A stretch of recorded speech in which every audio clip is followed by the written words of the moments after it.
Star Wars Force Arena players, welcome to this brand new Force Arena video with Hera and Chopper. So we've had changes to the way Rebels play with a nerf to drop pod, which has made a lot of Rebel players panic now and think, what do we do, what do we do? I mean, drop pod is still kind of viable, but it is toothless against turrets, so you have to drop many more pods to do the same amount of damage, therefore leaving you vulnerable to attack and also losing matches. So I've had a bit of a play around with a few decks, and I've kind of changed my Hera deck around slightly, removing the drop pod and replacing it with the sniper, because the sniper now is only 3 energy, and they are extremely handy in the middle lane, as you'll see in these 3 matches I'm going to play right now, where it'll snipe against leaders, anything really. Ideally you want it to be against leaders, because then that keeps them away from you, away from your troopers, and then the chances of them getting killed is pretty high because they die extremely quickly. Let me just try that match again.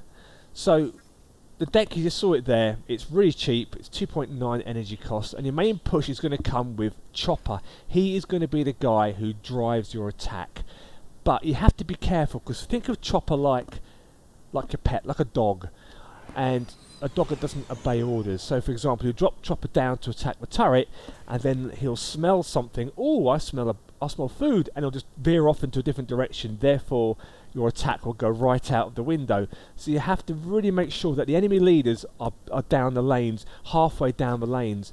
Now, a smart player will obviously drop units to defend, but that might not always be the case if they spent all their energy and they haven't got anything left to deploy. So right now, I'm just biding my time.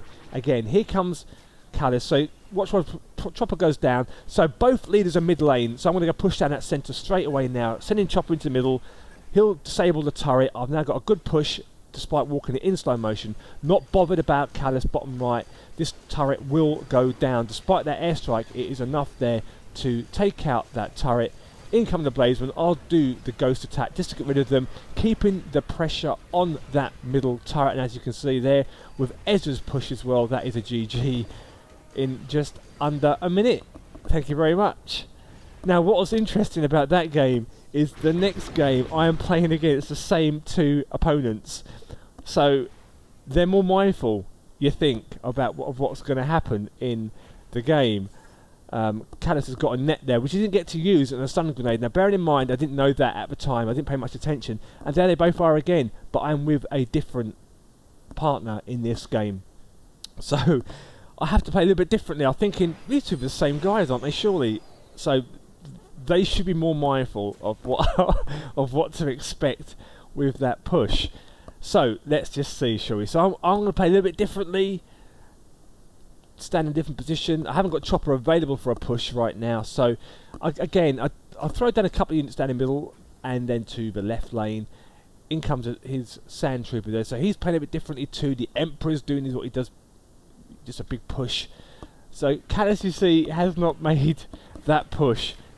In goes some Blazeman. I throw my Partisan. Rebel Troopers top left. Now again, both of them are down the middle lane. In goes Chopper. I'm going to make a rush for it now. I'll put a sniper there just to snipe on that Dewback, but as you can see, what Kallus did was net me and pull me back, so that kind of stopped my attack.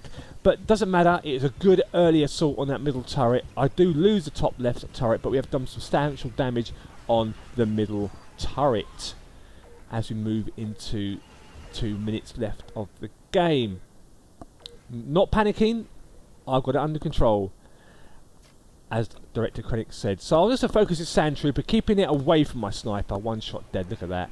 So see, Kallus is obviously aware of what's going to happen, but Iron Mine goes in there now just to do some more damage. He nets me. I'm just going to rush in there and suicide myself, but he does stun me, surprisingly, because bearing in mind I couldn't remember if he had a stun grenade or not, and I hadn't seen him use it before in a game. So again, I have to adapt my playstyle to suit that ability right now. So again, just keeping it under control now, being a bit less aggressive because I don't want to leave a door open. We've got a minute 20 seconds to go. Drop some troopers top left so I can send Kallus over there. Look at the sniper now. He's putting some pressure on him. I'm just going to go in there with the Ghost. He misses me with his stun grenade because I jumped into the Ghost just in time. Take down that turret. Put this back into 1-1 with double energy rapidly approaching. But this is going to be a good game now as we move into for the kill. Drop down my iron mine. Sniper's in there who does get killed by the airstrike, but Han drops in the tank and finally gives me some love and some support here as he moves into take out the turret. It's a shame he hasn't got his mine available, but this is going to be GG with 46 seconds left to go. The pressure's on. In goes the sniper again. Chewbacca's in there focusing the Emperor, who will not make it to that turret in time. In goes my iron mine. In comes another airstrike. I get stunned again, so I can't really move. I get netted now, which is bizarre. In goes my ghost attack. And this should be, hopefully, a GG, he said, with 24 seconds to go. So bearing in mind, these two players did know what to expect this time. Although the Emperor carried on as normal, but Kallus, he was more mindful because he didn't want to get burnt again. But that was a GG. A lot closer this time, but it's still a win. Good game. And by keeping the pressure up there, high up there, they didn't have a chance really to push. And all the Emperor was pushing, he only had units like troopers, and they got burnt down relatively quickly by everything. As we move into our final game with a different Luke and two new players we're against. It's always funny when that kind of thing happens. I think it's the first time in a while I've faced off against the same two opponents in a game, which kind of puts you on the back foot slightly, so you have to just adapt accordingly to make things work. Now obviously in this particular game now, I didn't really get a chance to do a middle push because Boba Fett is so mobile, and obviously the same goes for Seven Sister. You know, they're so agile, and I'll just get around. If Chopper gets an inkling of them, he'll just go off course, and then your push is going to be history. So I'm not going to help Luke down there because he's got it under control. Big push coming top left. I'll throw in my mine. I'll try and see if I can get something going down the middle lane, but right now I don't think it's going to happen. Just keep everything away from my turret. Throwing in some rebel troopers top left. Luke's going to go for it bottom right, so I will. Got a chopper available now. Got my ghost available in case I need to defend, but I will help him with chopper. No, I won't. I'll go top left. Where will I go? I don't know where to go with chopper, so I'll hold on to chopper. In comes a sniper. Just take care of this mob right now. Heavy gunners in there, so another reason why you don't want to throw chopper in there, because obviously he'll just die. So gunk droid's been deployed top left, so I now deploy chopper top left to help the gunk droid.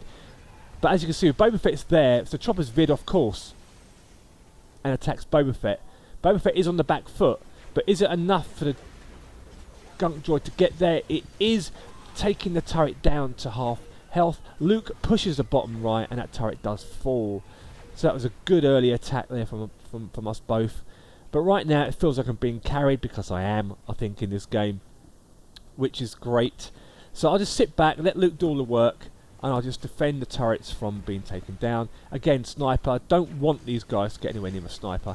Now, interestingly, Chopper will disable that Imperial Sentry droid, the new droid, because it's a tech unit.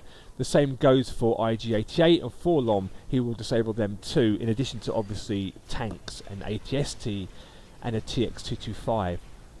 But obviously you need to deploy it at the right time, because otherwise he just will not pay no attention to it. That's a good push top left. That turret does go down.